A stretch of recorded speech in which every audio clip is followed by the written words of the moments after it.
It's fantastic to be at the SU South Africa Online Summit, speaking about blockchain and specifically privacy and security, something that is so critical at the moment in our society. And joining us, we have two absolutely fantastic panelists. Tanya Knowles, our fellow SU South Africa faculty member. And Tanya, you'll introduce yourself very shortly. And we have Ross Barbash joining us as well. It's great to have the two of you on with us today. Please, will you tell the audience a little bit about yourselves? And over to Tanya first. Thanks very much, Adam. Great to be here. So just a brief intro about myself. I work for a company called Adara as the business manager, and we're currently looking at blockchain systems in the liquidity management space, in the payment space. One of our biggest clients is a consortium of banks called Finality International. I'm also chair of the South African Financial Blockchain Consortium. As Adam mentioned, faculty for Singularity University in South Africa. And I'm also the South African ambassador for the Global Blockchain Business Council. And really looking forward to the session today. Incredible.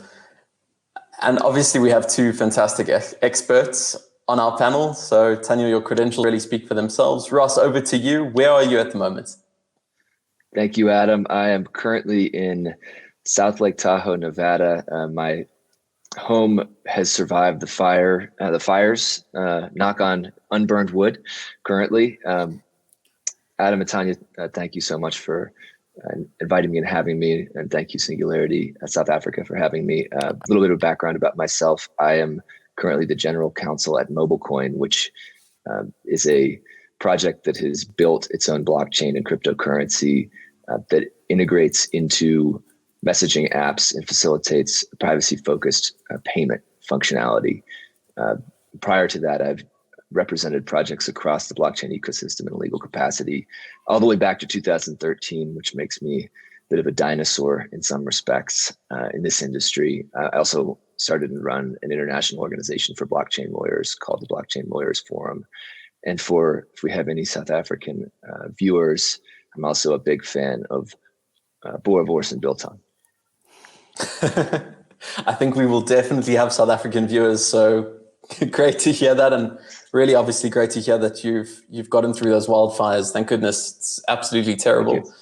So in terms of this topic, we have unbelievable people. I'm so excited to hear your views and to understand a little bit more from you on this complex topic.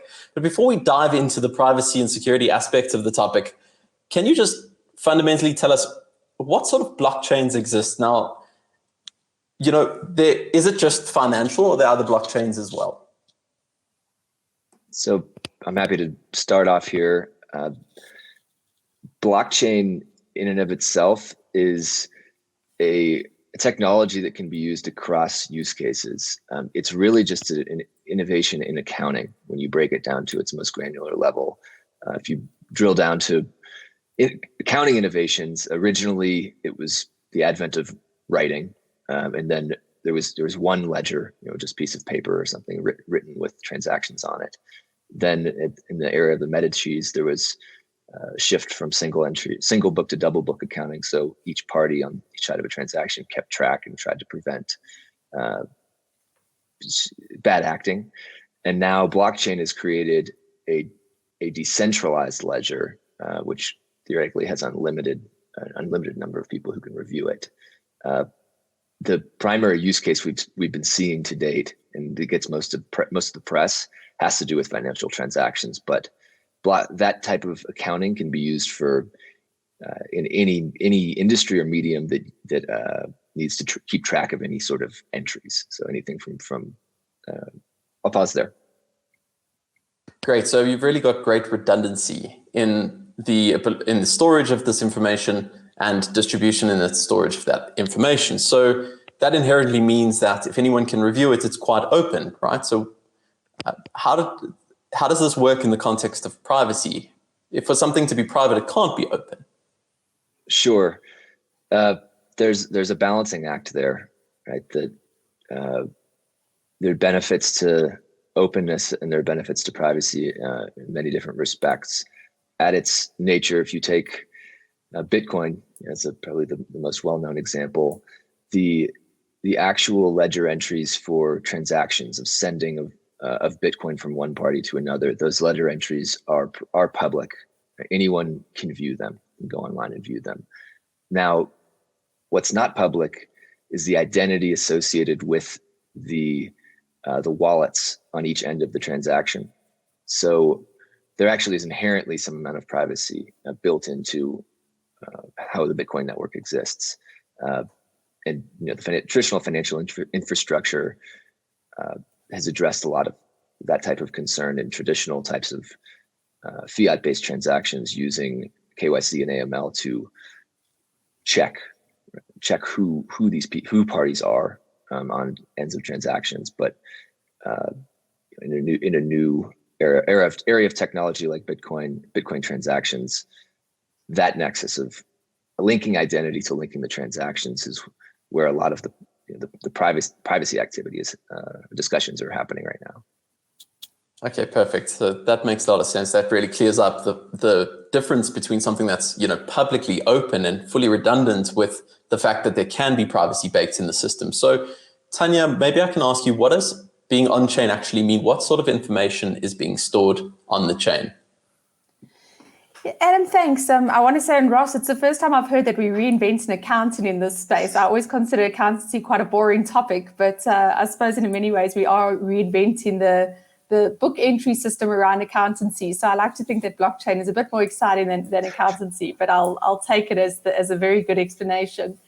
All right, so Adam, just in terms of what's actually stored on the chain, so we currently describe that anything that gets put to the blockchain is considered on-chain. So as Ross mentioned, it can be anything like the identity of the actual wallet addresses that are going on, as well as the transactions amounts and their values of what's moving through that blockchain.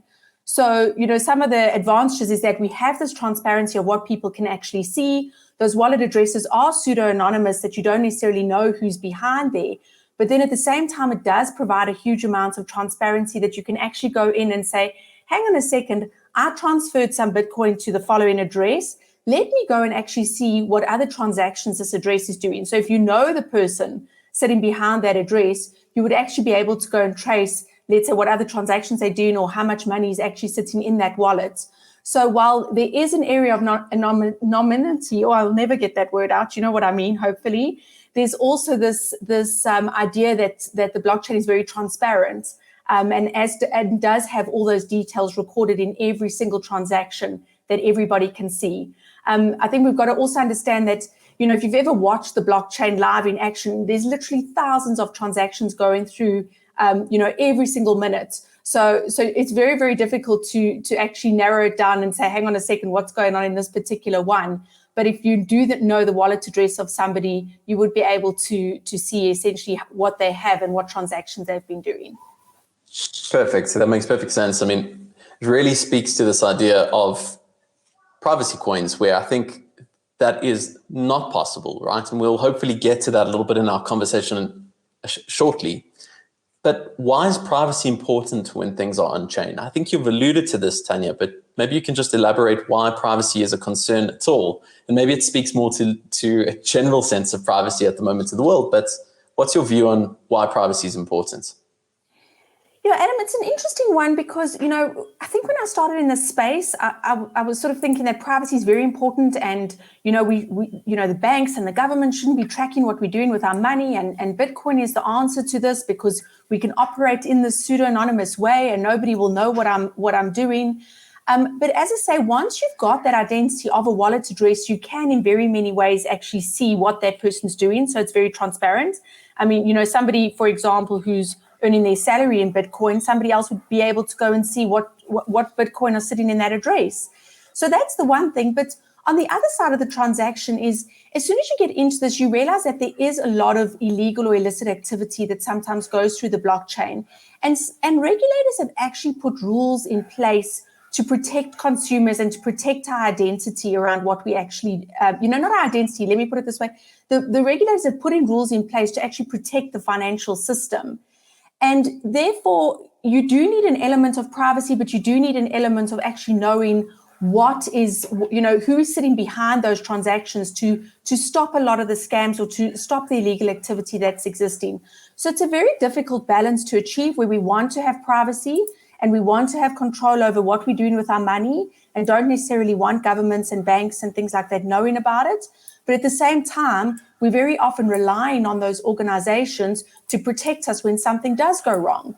And then they need to know the identity of the person on the other side. So these are the pros and cons of dealing in this space right now. Okay, and as with much technology, there's always this tension between these opposing forces. In this case, we're talking about a massive tension between privacy and the ability to, I suppose, regulate, or the ability to solve fraud. There's often a big tension in technology between privacy and convenience, between security and convenience, especially. Whenever you try to put a system in place that defends or protects, there's always this complexity and trade-off. So I think that's a very important point. Because all this information is being stored on chain, what kind of features are being put in place to protect our privacy in different blockchains? Ross, maybe you can weigh in first. The company I work for, and there are others that also have focused on mandate of creating an ecosystem in which you can create an equivalent of cash in digital form. If you fast forward into a world in which physical cash is no longer used, how do you preserve the function of cash? That's the core of what projects are trying to do, and there are different ways to go about it. And I'm a lawyer, not a technologist, so I'm not going to try to explain to you how the functions work. But that's the core of it, is just maintaining that privacy of within peer-to-peer transactions and within consumer to merchant transactions. In the crypto space, it seems like there's this resurgent opportunity for privacy. So let me ask you, Tanya, is it possible to remain anonymous in the context of cryptocurrency, or even pseudonymous? Yeah, Adam, it's an interesting one. And I think in theoretically it is possible. I mean, you can transact in this space in this pseudonymous way that I've spoken about. But what I'm finding is that, and I get this question a lot, people who tend to ask the question, can I transact anonymously in cryptocurrencies? They're generally trying to avoid tax authorities or avoid some sort of government institution. And they try to say, okay, can I send money overseas? In South Africa, we've got exchange controls. Or can I go and buy something with some Bitcoin that I've got, because they don't want to be paying some tax on it? And what I have to explain to people is, and what I'm finding, is that it's actually very, very limited what you can do in this space at the moment. Because as soon as you try and spend any fiat money, or I want to say any real money, and I'm obviously a big advocate of cryptocurrency, so I'm using that term relatively, is you end up hitting the fiat world, or you end up hitting the banking world. So even if you want to buy a car in South Africa, or you want to buy a house, or you want to send some money overseas, what's happening is that the regulators are putting means in place. For example, in South Africa, they're starting to regulate any crypto asset service provider and saying, hang on a second, if you're dealing in cryptocurrencies and you're servicing clients, you need to have gone through KYC with them, what we call FICA here in many respects. If transactions are above a certain amount, you need to be recording those transactions. And if the regulator or SARS or anybody calls for that information, you need to be able to provide that information to them. So while it works on paper that you can operate in this pseudo-anonymous way, or you can sort of circumvent a whole bunch of taxes and exchange controls and things like that with cryptocurrencies, what I find is in reality, you end up hitting a wall at some stage as soon as you want to actually get that money back into a fiat currency. If the person on the other side is accepting cryptocurrencies, fine, then it's probably easier. But as soon as you want to buy a house overseas or send money overseas, and it needs to be hitting a proper bank account, then the bank is going to start asking, hang on a second, where did this money come from? A lot of the banks are just blocking any transactions that come from crypto exchanges. And you end up hitting that regulated tax authority world. So, I always say, in theory, it's possible. In practice, it's very, very difficult. Okay, that really helps actually to understand it very well. Thank you. And I suppose coming from a real world application, many people, well, I suppose anyone who dabbles in cryptocurrency has heard of mobile coin. So can I ask you, Ross, how does it work within the context of mobile coin from a privacy perspective or from a transaction perspective? And maybe to expand on that, you can just share your thoughts on what is actually the future of these so-called privacy coins. What are they and what is the future of those coins in your view? Sure. Our philosophy, my personal philosophy, which also is in line with MobileCoin's philosophy, is there needs to be a balance between privacy and compliance. And at either extreme, there can be problems in many different use cases. MobileCoin has the mandate of focusing on trying to deliver to the world a digital cash equivalent, but we also are very passionate about being extremely compliant and trying to doing everything we possibly can to avoid fraud and do all of the things that you would expect would need to be done to avoid that. So the high level way it works, if you are using a messaging platform like Signal or Mixin or potentially others in the future where you can send money directly through the text message app using MobileCoin, you first acquire MobileCoin in some manner. You can buy it from us, you can buy it from an exchange. That transaction requires KYC AML, that process. So if you're converting from fiat or another crypto, that check, right, that regulatory check happens.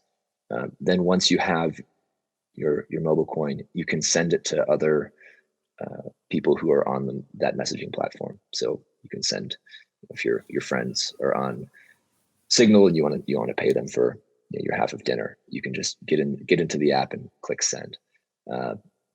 You also can.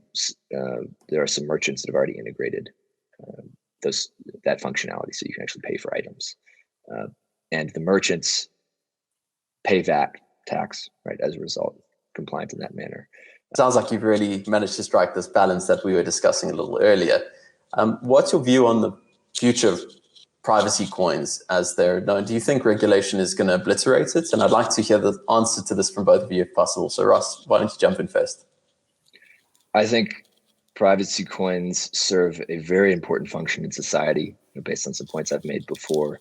And I think regulators actually want them to exist, at least many do. But I don't think the ones that privacy coins that do not have an interest in complying with compliance and innovating alongside compliance and regulatory developments, innovations will ultimately last.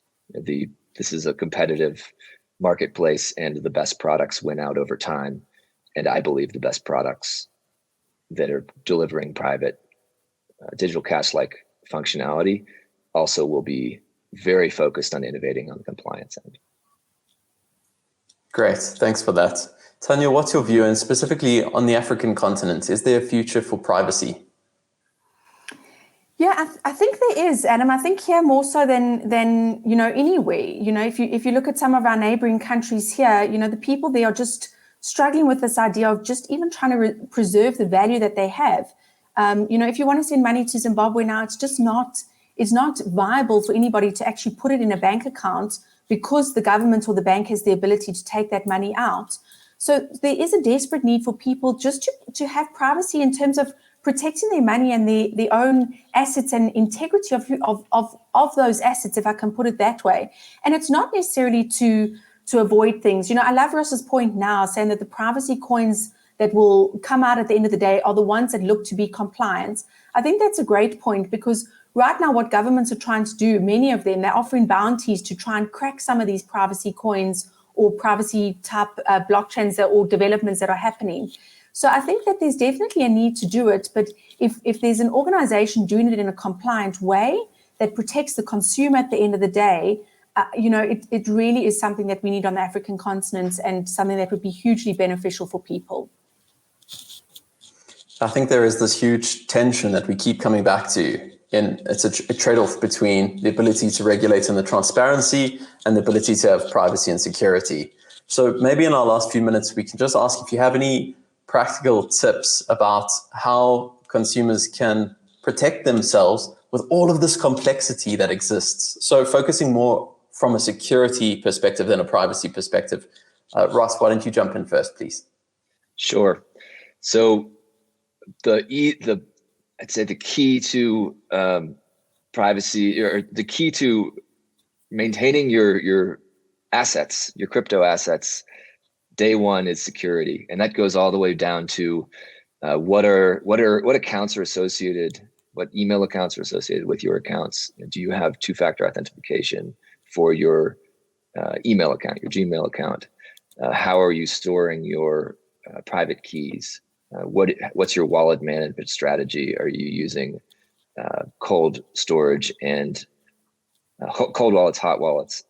All of those security type kind of crypto security 101 steps, those are essential to making sure that you actually have those assets, because it's a new space. There aren't the same guardrails in place like there are with credit cards, where if somebody, credit cards or bank accounts, where somebody steals your money, there's a third party that will refund you. And then in the crypto world right now, if someone steals your assets, you typically have very little recourse. So invest the time to understand what the industry best practices are there, and do them. Thank you, Ross. And I think briefly, Tanya, if you can tell us, you alluded to the fact that some of the scammers are being caught because of the regulation compliance that's coming in. Are you seeing that happening in the market? Just briefly, if you don't mind touching on that. In terms of catching the scammers? Yes. Yeah. Is that not happening? No, it is happening to some extent, yes. Look, some of the scammers in South Africa have recently given themselves up, but yes, Adam, it is happening. I think the main thing is people need to be savvy around what they're actually putting their money in. Ross alluded to it now by saying you need to just educate yourself. How does this space work? Why is it so wow? It's so wow because you end up actually having responsibility for your own assets, if I can put it that way. And you need to have a good grasp around what does that actually mean? It means there is no bank to phone to reset your password when you've forgotten. It means if your email gets hacked, you can potentially lose some of those if you haven't gone through those steps that Ross mentioned. So I always say to people, first of all, educate yourself around how the space actually works and what makes it so revolutionary. And one of those things is about the consumer actually taking responsibility themselves. And then the second part is, just see who you trust. If something sounds too good to be true, it probably is. And, don't go and give the whole point of this thing is it's supposed to be giving power to the people in this peer-to-peer way. If you're giving your money or your crypto assets to somebody else to manage on your behalf, you're probably caught up in some scam somewhere. And that defeats the whole purpose of why people are doing this. So yeah, do a bit of homework and just make sure you understand what you're getting yourself into. Absolutely. We keep talking about that trade-off, and it sounds like if we want to keep and maintain our privacy, we have to do the heavy lifting. We have to do that homework that's set up so that we don't set ourselves up to be exploited, which necessitates regulation, et cetera, et cetera. I wish we could carry on talking about this topic. It's been an unbelievably eye-opening experience, and it's great to hear how Mobile Coin is pioneering some of the balance between regulation and, I suppose, privacy and managing that tightrope really well. So hopefully there's a lot of learning that we need to do. It's great to see companies leading the way in that regard. And thank you both so much for your expertise in this space. Really appreciate your time. Thank you. Thanks, Adam. Thanks, everyone. Enjoy the rest of the event.